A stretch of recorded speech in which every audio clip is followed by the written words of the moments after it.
প্রিয় অষ্টম শ্রেণী সকল ছাত্রছাত্রী, আশা করি তোমরা সবাই খুব ভালো আছো। তোমাদের তৃতীয় পর্যায়ক্রমিক পরীক্ষা বা ফাইনাল পরীক্ষা ভূগোল বিষয়ের অধ্যায়ভিত্তিক সাজেশন পত্রটি একটু দেখে নাও।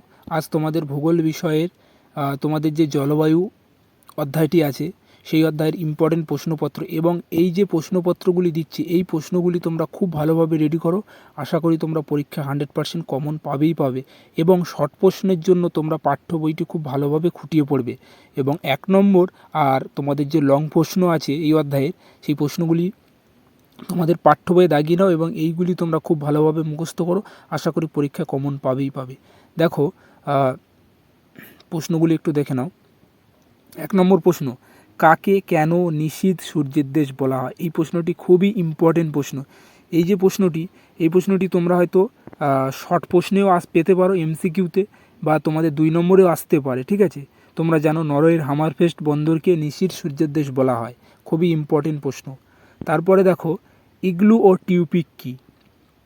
এই প্রশ্নটিও তোমরা খুব ভালোভাবে মুখস্থ করবে এবং তোমাদের ভূগোল বইয়ের পাঠ্য বইয়ে দাগিয়ে নেবে। তোমাদের যে অধ্যায় আছে জলবায়ু অঞ্চল সেখান থেকে একটু দাগিয়ে নেবে। তারপরে নেক্সট দেখো, কাকে কেন ফলের ঝুড়ির দেশ বলা হয়? এই প্রশ্নটি তোমরা শর্ট প্রশ্নেও পেতে পারো এবং তার সঙ্গে তোমরা 2 নম্বরেরও আসতে পারে তোমাদের পরীক্ষায়, ইম্পর্টেন্ট প্রশ্ন। এবং তারপরে দেখবে কাকে কেন শীতকালীন বৃষ্টিপাতের দেশ বলা হয়? Very important. ঠিক আছে, এই দুটি প্রশ্ন, এখানে সব প্রশ্নই ইম্পর্টেন্ট। এই প্রশ্নগুলি তোমরা খুব ভালোভাবে রেডি করো। আশা করি তোমরা এর বাইরে একটাও প্রশ্ন পরীক্ষা কমন পাবে না। তারপরে দেখো এই অধ্যায়ের থেকে মৌসুমি বিস্ফোরণ কী? এবং নেক্সট দেখো 4 o'clock রেন কী? তারপরে দেখো নিরক্ষীয় বৃষ্টি অরণ্য কী? এবং গির অরণ্য কোথায় অবস্থিত? তোমরা জানো গির অরণ্য গুজরাটে অবস্থিত। এবং নেক্সট কোশ্চেন দেখো, পৃথিবীর শ্রেষ্ঠ চলচ্চিত্র শিল্প কোথায় গড়ে উঠেছে? তোমরা জানো ক্যালিফোর্নিয়ান হলিউডে গড়ে উঠেছে। এবং তারপরে দেখো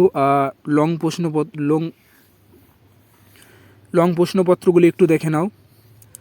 তুন্দ্রা জলবায়ু অঞ্চলের অধিবাসীদের আর্থসামাজিক জীবনযাত্রা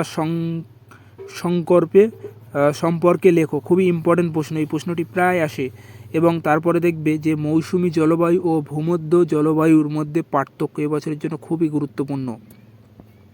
এবং নেক্সট দেখো, নিরক্ষীয় জলবায়ু অঞ্চলে স্বাভাবিক উদ্ভিদ ও বন্য প্রাণীর জীববৈচিত্র্য সম্পর্কে আলোচনা করো। এবং অথবা মৌসুমি জলবায়ুর আর্থসামাজিক পরিবেশ ও জীবনযাত্রা সম্পর্কে লেখো। এই হচ্ছে তোমাদের